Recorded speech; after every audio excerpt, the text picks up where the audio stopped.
भगवती, सभी मंगलों का भी मंगल, सभी का कल्याण करने वाली, हे माँ भगवती, हे नारायणी, हे तीन नेत्रों वाली भगवती माँ गौरी, आपको बारंबार नमस्कार है, आपको बारंबार नमस्कार है।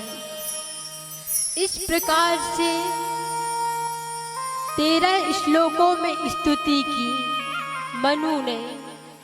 जब स्तुति की तो माँ भगवती अत्यंत प्रसन्न हो गई। जब पुत्र बुलाए अति शीघ्र से माँ भगवती प्रकट हो जाती है। माँ भगवती का यही स्वभाव है। माँ तनिक भी विलंब नहीं करती। अपने पुत्र के दीनहीन स्वर को सुनकर माँ भगवती आ ही जाती हैं। अब भगवती ने कहा, हे पुत्र, मैं आपसे अत्यंत प्रसन्न हूँ, वर मांगो, आप कौन सा वरदान चाहते हो? मनु ने कहा, माँ, मुझे आप प्रजाओं की उत्पत्ति करने के लिए अपना आशीर्वाद प्रदान करें।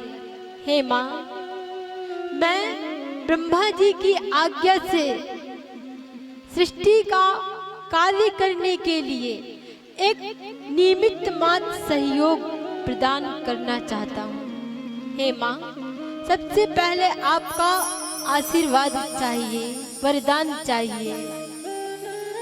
माँ भगवती भुवनेश्वरी ने प्रसन्न होकर उन मनु को वरदान दे दिया और कहने लगी, हे मनु,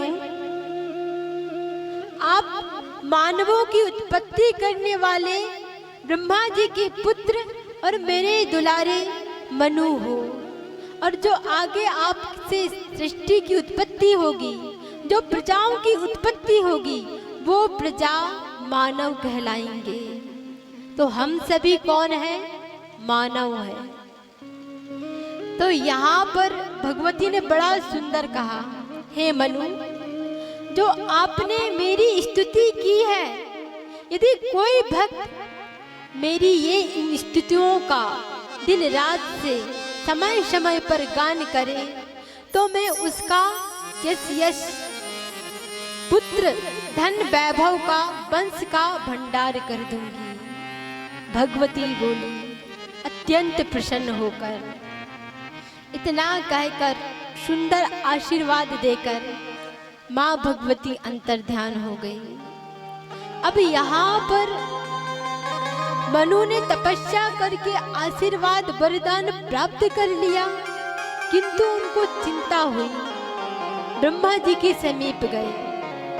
ये हमारी सृष्टि की कथा है सज्जनों, हम मनुष्यों की कथा है। देवी पुराण में आ गई सौभाग्य से, तो इसे बड़े ध्यान से सुनिएगा, बड़े गंभीर भाव से, प्रसन्न भाव से। तो यहाँ पर ब्रह्मा जी भी चिंतन करने लगे कि अब प्रजा की उत्पत्ति किस प्रकार हो, कैसे हो। अर्थात पृथ्वी तो रसातल में चली गई है। जो मेरे पुत्र कश्यप के भी पुत्र हिरण्याक्ष है, उस हिरण्याक्ष ने तो पृथ्वी को, वसुंधरा को पाताल लोक में अवसाद कर लिया है। अब क्या किया जाए, कहाँ प्रजा की उत्पत्ति किया जाए। पुनः ब्रह्मा जी चिंतन करने लगे नारायण का, उस परम पुरुष का, उस पाप नाशक श्री विष्णु भगवान का। अनायास चिंतन करते करते नासिक ब्रह्मा जी के नासिका के अग्रभाग से एक अंगुष्ठ मात्र बराह की उत्पत्ति हो गई। बोलिए बराह भगवान की। अब बराह जैसे ही नासिका से प्रकट हुए और सबके देखते देखते बराह का विराट स्वरूप हो गया। पर्वत के भांति बराह भगवान का विराट स्वरूप हो गया। अब जैसे ही एक निनाद किया वराह भगवान ने, सभी दिवलोक में हालाहल मच गया। बड़ा इतना गंभीर स्वर, ये किसका? सभी देवता स्तुति करने लगे वराह भगवान की। जय हो प्रभु आपकी, जय हो नाथ, हे दीनानाथ। कभी आप हमारे लिए मत्स्य बन जाते हैं तो कभी कच्छप। हे नाथ, इस बार आपका अद्भुत स्वरूप वराह का, हे कृपामय, हे नाथ, हम भक्तों के लिए आप नाना प्रकार के अवतार धारण कर लेते हैं। धन्य है प्रभु आप, धन्य है। सोचिए भक्तों, हम आपकी रक्षा के लिए हमारे श्रीमन नारायण किस किस योनि में अवतार धारण कर लेते हैं, करते हैं ना।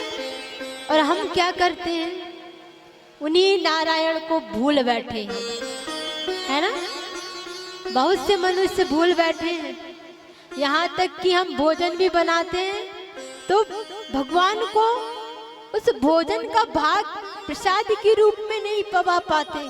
हम इतने व्यस्त हो गए हैं आज के कार्य में।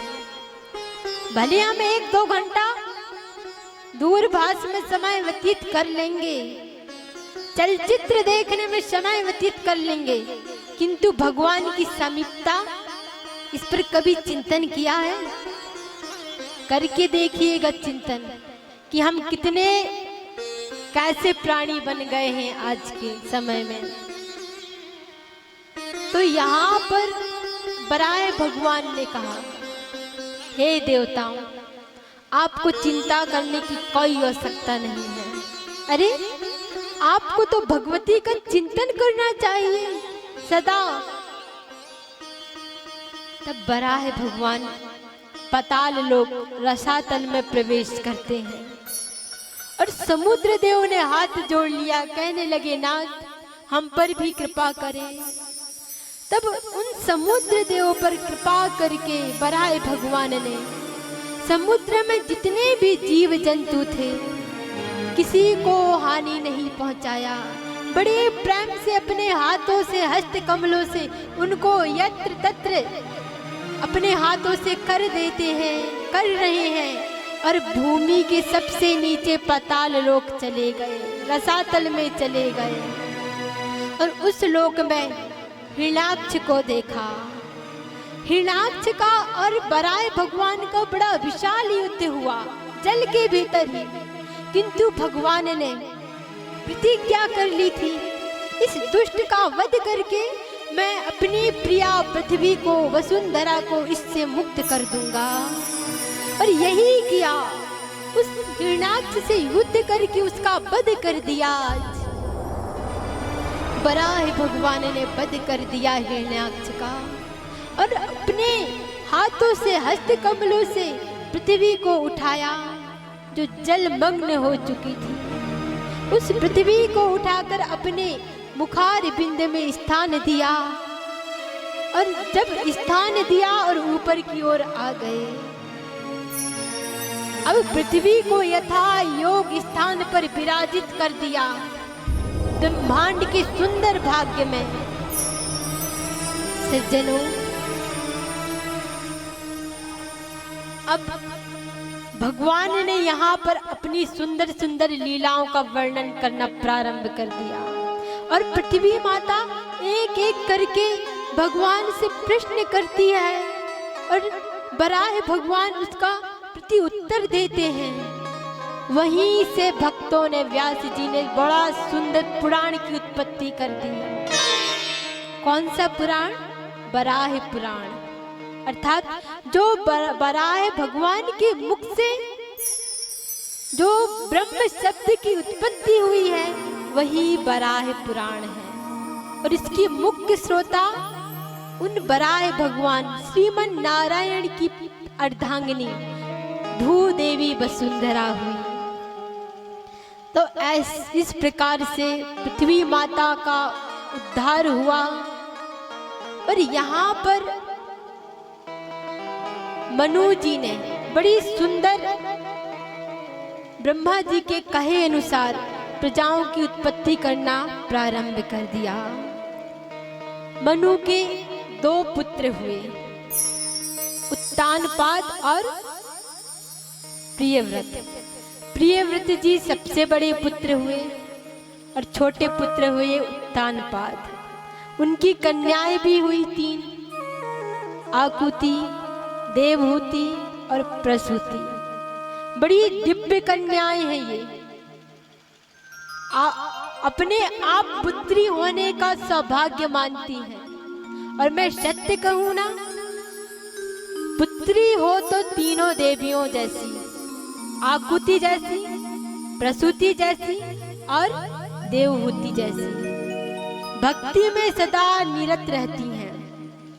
अब बड़ा सुंदर चरित्र आया प्रियव्रत जी महाराज का। आज की कथा आपको भूगोल की भांति लगेगी। कैसी? भूगोल आप पढ़ते होंगे ना, भौगोलिक विज्ञान है। आप देवी पुराण उठा के देख लीजिएगा, आपकी भाषा में उसमें साइंस भी है, सोशल साइंस भी है, मैथमेटिक्स भी है, सब कुछ है। अर्थात विज्ञान भी, सामाजिक विज्ञान भी, सब कुछ इसमें भरा पड़ा है।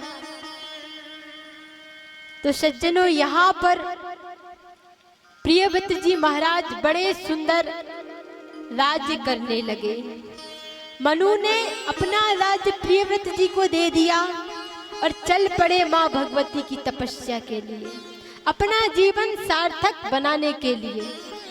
हम मानवों की उत्पत्ति मनु से हुई है, तो मनु हमको यहाँ पर अपना मानव जीवन का दर्शन सिखा रहे हैं, हमको उत्तम शिक्षा प्रदान कर रहे हैं। कैसे? बोले, जब आप पुत्र पुत्रियों अर्थात संतान से निवृत्त हो जाओ, तब आपका मन माया में नहीं रहना चाहिए। अर्थात अपने मोह, माया, ममता, इन सब से अपना चित्त को हटाएं और वानप्रस्थ जीवन व्यतीत करें, वानप्रस्थ आश्रम का। आज तो संभव नहीं है वानप्रस्थ आश्रम में जीवन जीना। अर्थात कहाँ हम वन को जाएं, और वन में तो रोग भी लग गई है, प्रतिबंध भी लग गया है। तो क्यों ना हम अपने आश्रम में, अपने गृहस्थ जीवन में भी इस वानप्रस्थ को स्वीकार कर सकते हैं। हो सकता है ना, वहीं पर अपनी मथुरा, काशी समझकर वहीं पर भगवान का भजन करें या तीर्थ यात्रा में निकल जाएं। कितनी सुंदर यहाँ पर पद्धति, हमारा आश्रम की सिद्धांत का गणना की गई है मनु जी के द्वारा। अरे मनु जी ने तो इतनी सुंदर सुंदर स्मृतियां को लिखा है, उसको कहा जाता है मनु स्मृति। बड़ा सुंदर सुंदर विचार लिखा है, बड़ा सुंदर भाव है उनका। तपस्या में चले गए मनु जी महाराज और यहाँ पर प्रियव्रत जी महाराज राज करने लगे। अब प्रियव्रत जी महाराज ने विवाह किया, पुत्रों को उत्पन्न किया और उन्होंने एक कार्य कर दिया। कौन सा कार्य? बोले, सूर्य भगवान उदय होते हैं, इतनी बड़ी पृथ्वी में आधे भाग में सूर्य भगवान का प्रकाश होता है तो आधे भाग में अंधकार, और जब इस भाग में प्रकाश होता है तो इस भाग में अंधकार। अब क्या किया जाए, हमको तो प्रकाश ही प्रकाश चाहिए। इस भावना से प्रियव्रत महाराज ने क्या किया, एक दिव्य रथ को तपस्या के द्वारा उत्पन्न किया। अब उस रथ में विराजित हो गए प्रियव्रत जी, और विराजित होकर सूर्य नारायण की परिक्रमा करने लगे। बड़ा तेजोमय रथ था सज्जनों, 7 प्रदक्षिणाएं की उन्होंने, और सभी पृथ्वी में प्रकाश ही प्रकाश हो, अर्थात दिन ही दिन होने लगा, रात्रि होती ही नहीं। कितनी बड़ी शक्ति प्रियव्रत जी ने, तपस्या के बल पर क्या नहीं क्या हो जाए। तो यहाँ पर ब्रह्मा जी ने समझाया, अरे पुत्र, ये रात्रि जो बनी है मनुष्य मात्र की जीवों की विश्राम के लिए रात्रि बनी है। अब मनुष्य इतना दिव्य तो नहीं है कि 24 घंटे दिन रात से जाग पाए। कोई है ऐसा बलशाली जो सदा जागृत अवस्था में रहे, कभी एक क्षण भी ना सोए? ऐसा तो नहीं हो सकता ना। कोई बड़ा बड़ा वीर भी नहीं हो सकता ऐसा। तो सबके लिए नियम बनाए गए हैं और मनुष्य तो सोए बिना रह नहीं सकता। क्या करें, रात्रि में भी उतना सो लेता है वो और दिन में भी उतना सो लेता है। कई कई मनुष्य का स्वभाव होता है सोने का, कुंभकर्ण की भांति। तो यहाँ पर ब्रह्मा जी ने समझाया, अरे पुत्र, विश्राम के लिए भी एक रात्रि को चाहिए, होना चाहिए। तो आप ये ना करें। प्रियव्रत जी महाराज ब्रह्मा जी की आज्ञा को मान गए। अब प्रदक्षिणा को विराम दे दिया। तो जो 7 परिक्रमाएं की थी पृथ्वी की, सूर्य की, तो कहते हैं कि उसी प्रतिदक्षिणाएं में, परिक्रमाओं में 7 बड़े बड़े गड्ढे हो गए। क्या हो गए? बड़े बड़े आकार के गर्त बन गए। तो वो जो 7 गर्त बने हैं ना, उसमें जल ही जल समाहित हो गया। तो 7 समुद्र की उत्पत्ति हो गई। तो इतनी बड़ी पृथ्वी में कितने समुद्र हैं? 7 समुद्र। आज के समय में कहा जाए तो सागर, 7 समुद्र ऐसे उत्पन्न हो गए। अब 7 द्वीप कैसे बने? बोले जो रथ के चक्र की जो चलने से द्वीप की भांति हो गए थे, पृथ्वी पर थल के भांति स्थापित हो गए थे चक्र लगने से। तो वहां पर 7 स्थानों में जो चक्र के चिन्ह दिखाई दिए, तो वहां पर 7 द्वीप की उत्पत्ति हो गई। कितने द्वीप की? 7 द्वीप की। तो इस प्रकार से 7 द्वीप की उत्पत्ति हुई और उन 7 द्वीपों के बड़े सुंदर नाम हैं। कौन कौन से नाम हैं 7 द्वीपों के? हम इसको भी श्रवण करें। और आज के समय में तो उन द्वीपों को भी अपनी भाषा में बदल दिया गया है। और सत्य जो है देवी पुराण में मिलेगा आपको, श्रीमद् देवी भागवत में और श्रीमद् भागवत पुराण में। कौन कौन से द्वीप हैं हम भी श्रवण करें। पहला द्वीप का नाम है जम्बू द्वीप। कौन सा? जम्बू द्वीप। और दूसरा द्वीप का नाम है प्लक्ष द्वीप। और तीसरा द्वीप का नाम है शालमली द्वीप। तत्पश्चात कुश द्वीप, क्रौंच द्वीप, शाक द्वीप और पुष्कर द्वीप। ये द्वीपों के नाम हैं। अब हम समुद्रों के नाम भी सुने। क्षारोद, क्षरसोद, सुरोद, घृतोद और क्षीरोद, दधिमंडोद और शुद्धोद। ये 7 समुद्र के नाम हैं। तो हम मात्र जम्बू द्वीप को कम शब्दों में श्रवण करते हैं। तो जम्बू द्वीप में भी 9 खंड है, बड़े सुंदर सुंदर नाम हैं। अच्छा, हम कौन से द्वीप में निवास करते हैं बताना? कौन से द्वीप में हम रहते हैं? इतने हमने सब कुछ सुना पर कुछ नहीं पता। कथाओं को हम श्रवण करते हैं तो उनका मनन भी करना चाहिए। और ये ज्ञान तो हर भारतीयों को रहना चाहिए कि हम रहते कहाँ हैं, ये भी पता रहना चाहिए। तो हम जम्बू द्वीप में रहते हैं। कौन से द्वीप में? जम्बू द्वीप में। और जम्बू द्वीप में भी एक बड़ा सुंदर खंड है, उसका नाम तो पता होगा ना, भरत खंड। कौन सा? भरत खंड, जिसको भारत कहा जाता है। बोलिए भारत माता की जय हो। तो ये बड़ा सुंदर हमारा भारत देश है। हमारा भारत देश की कथा को सभी पुराणों में गाया गया है। सोचो आप कितने प्रसिद्ध हो कि हमारे देश का नाम संपूर्ण पुराणों में है और हम उस देश के वासी हैं जिस देश में भगवती का प्राकट्य होता है, ईश्वर की उत्पत्ति होती है। कभी सुना है? यहाँ तक कि हमारे ऋषियों मुनियों ने कह दिया है, क्या इतने बड़े बड़े भक्त हुए हैं भगवती के कि अपने देश में भी माता को देख लिया है। क्या देख लिया है? माँ भगवती को। तो हमारा देश का नाम क्या है? भारत। और साथ में जोड़ दिया माता।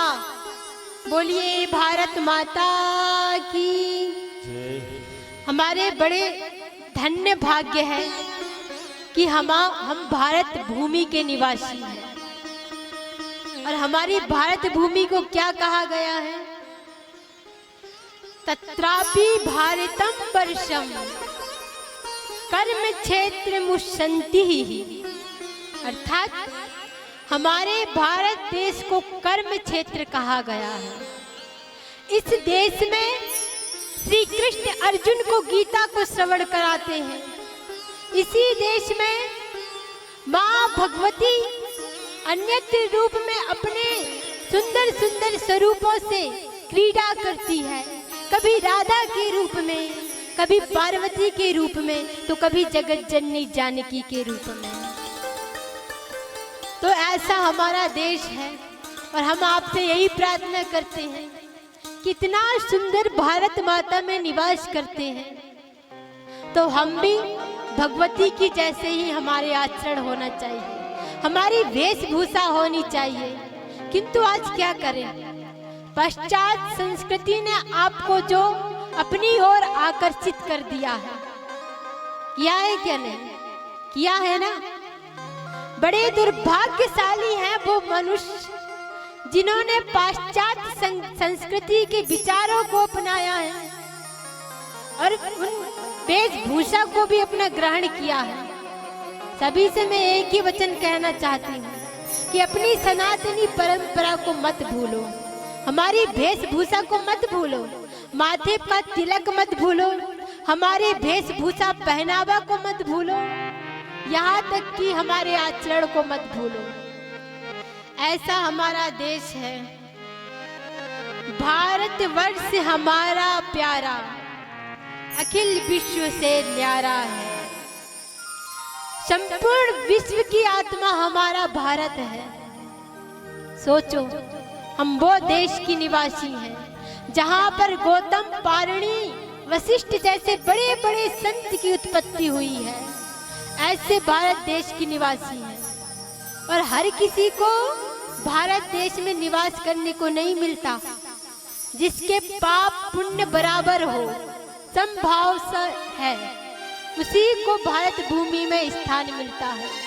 जो भगवती की भक्ति करे, ईश्वर की भक्ति करे, तो ऐसे बड़ा सुंदर भारत के बारे में वर्णन आता है।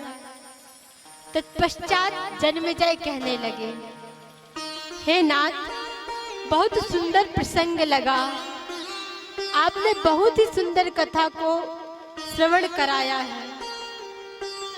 अब ये नारकीय यातनाएं कैसे उत्पन्न होती है?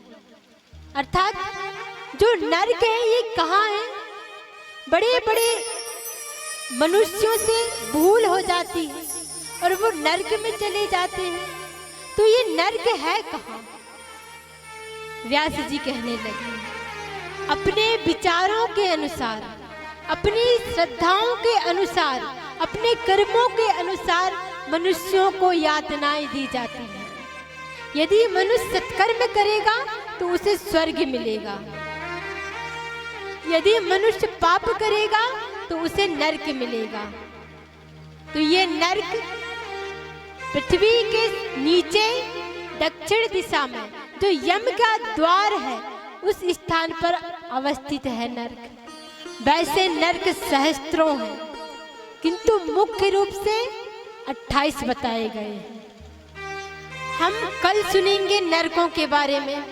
मात्र हम उस नरक से छुटकारा प्राप्त करने के लिए एक सुंदर उपाय का अन्वेषण कर लेते हैं कि हम नरकों से कैसे मुक्त हो सकते हैं। ऐसा क्या करें जो हमें नरक जाना ना पड़े। हर मनुष्य चाहता है ना कि हमें नरक ना मिले। कौन कौन चाहता है हाथ उठाना कि हम नरक ना जाएं।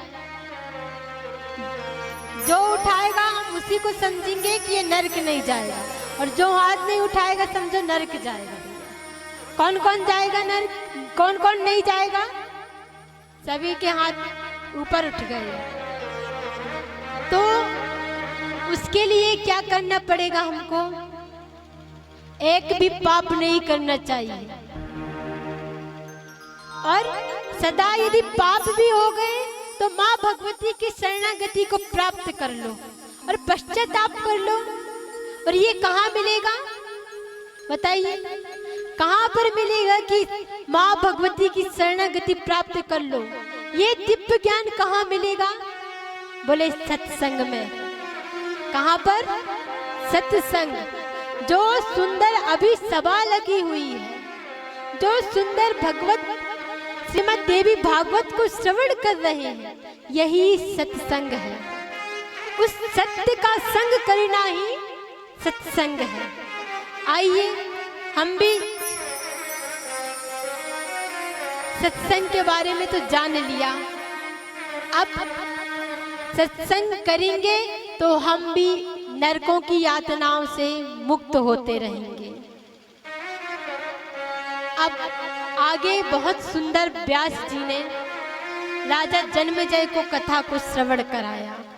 बोले, हे जन्मेजय, हमारे सनातन धर्म में 5 देवता हैं जो 5 तत्वों की उत्पत्ति प्रदान करने वाले हैं। हमारा देह 5 तत्व से बना है ना? पृथ्वी, जल, आकाश, अग्नि और वायु। तो इनके प्रमुख देवता भी 5 हैं। कौन कौन से? श्री गणेश, श्री विष्णु भगवान, सूर्य भगवान, माँ भगवती दुर्गा और महादेव शिव। तो यहाँ पर ये 5 देवता हैं जो सदा हमारे प्राण के रूप में, हमारे तत्व के रूप में हमारे देह पर अवस्थित रहते हैं। अब यहाँ पर बड़ा सुंदर मूल प्रकृति के बारे में बताया गया है। किनके बारे में? मूल प्रकृति, कि ये मूल प्रकृति क्या है। आइए हम इसको भी श्रवण कर लें। समय कम है, संक्षिप्त में ही सुनेंगे। अब यहाँ पर नारायण जी नारद जी को भी श्रवण करा रहे हैं अद्भुत कथा। गणेश जननी दुर्गा, राधा लक्ष्मी सरस्वती, सावित्री चा सृष्टि विधौ, प्रकृति पंचधा स्मृता। भगवान नारायण कहते हैं, हे नारद, गणेश जननी भगवती दुर्गा, राधा, लक्ष्मी, सरस्वती और माँ सावित्री अर्थात गायत्री, ये 5 देवियां मूल प्रकृति कहलाई जाती हैं। अर्थात माँ भुवनेश्वरी से 5 देवियां की उत्पत्ति हुई। माँ भुवनेश्वरी ने ही 5 स्वरूप धारण किए हैं और इन्हीं पर संपूर्ण सृष्टि टिकी हुई है। प्रा का अर्थ होता है प्रकृष्ट और कृति का आशय होता है सृष्टि।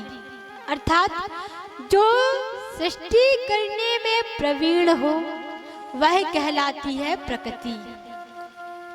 तो हमारे संपूर्ण कण कण में प्रकृति का वास है। और आज हम भोगवादता में प्रकृति को कितना प्रदूषण करते हैं, प्रदूषित करते हैं, कितना अवशिष्ट पदार्थ का अपगाहन करते हैं, उनको अत्र तत्र बिखराव करते हैं और नाना प्रकार के रासायनिकों का जल में बहाव करते हैं। गंगा मैया में अभी कितनी बड़ी उसका ग्लेशियर बढ़ रहा है, बड़ा हमारे लिए, विश्व के लिए हानि है। ना जाने कब सृष्टि का प्रलय हो जाए, कोई नहीं जानता। ये किस लिए हो रहा है? बोले जल में रासायनिक पदार्थ को डाला जा रहा है, इसीलिए तो प्रदूषण हो रहा है। ये हमारे लिए बड़ा हानिकारक विषय है। जब हम प्रकृति को छेड़ेंगे तो प्रकृति भी कभी कैसी हो जाएंगी, प्रकृति भी विकृति का रूप धारण कर लेगी। इसीलिए हमारे इन हाथों से ऐसा कार्य ना हो जिससे हमारी प्रकृति को दुष्ट होना पड़े। ये ज्ञान तो हर मनुष्य में होनी चाहिए।